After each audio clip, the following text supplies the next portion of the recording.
Commençons par donner une définition. L'alignement pédagogique est une méthode pour mieux planifier son cours.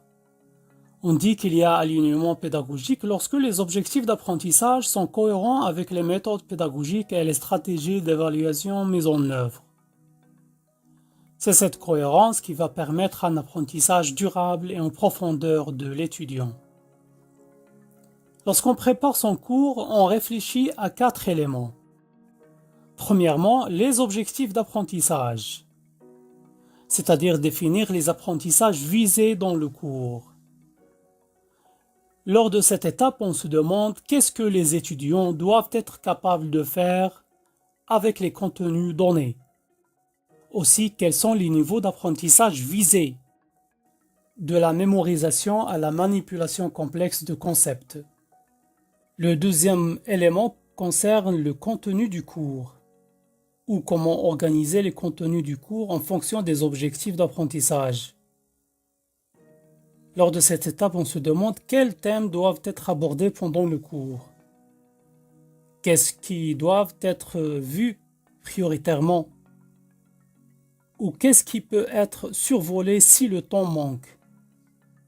Ou quels sont les sujets qui doivent être abordés en profondeur?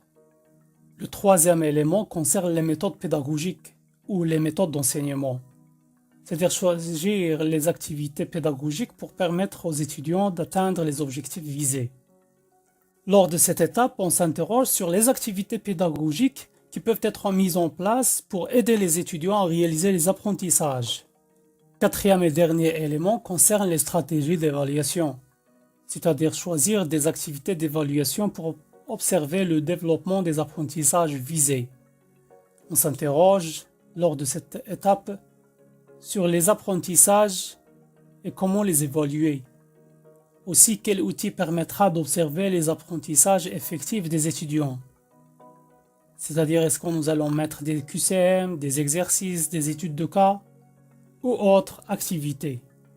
Pour permettre de visualiser l'alignement pédagogique, nous avons choisi de le représenter sous forme de cercle aligné lorsque les éléments sont en cohérence et non alignés lorsqu'ils ne sont pas cohérents. Dans le premier exemple, l'alignement pédagogique n'est pas respecté. Si l'enseignant veut développer l'esprit critique de ses étudiants, en utilisant notamment des études de cas pour évaluer leur capacité à analyser des situations professionnelles, il ne doit pas faire reposer son enseignement uniquement sur un cours magistral. Le deuxième exemple illustre un alignement cohérent. L'analyse critique sera travaillée activement en pratiquant des mises en situation, des études de cas et des textes, discussions, des échanges et des simulations.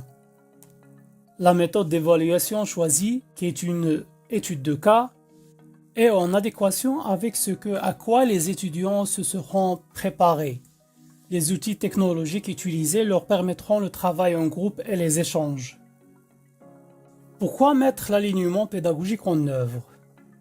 Pour l'étudiant, l'alignement pédagogique conduit à formaliser des objectifs clairs, à proposer à l'étudiant une variété d'activités adaptées aux différents apprentissages visés, ainsi que des évaluations en adéquation avec ses apprentissages. Une fois expliqué à l'étudiant, cette cohérence lui fait comprendre le sens de ce qui lui est demandé.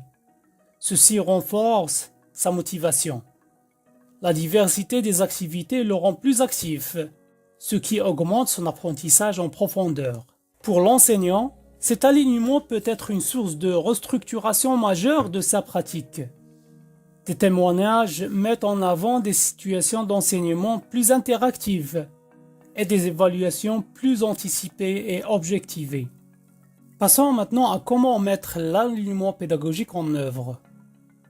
La première étape consiste à définir des objectifs et sous-objectifs, et aussi les compétences.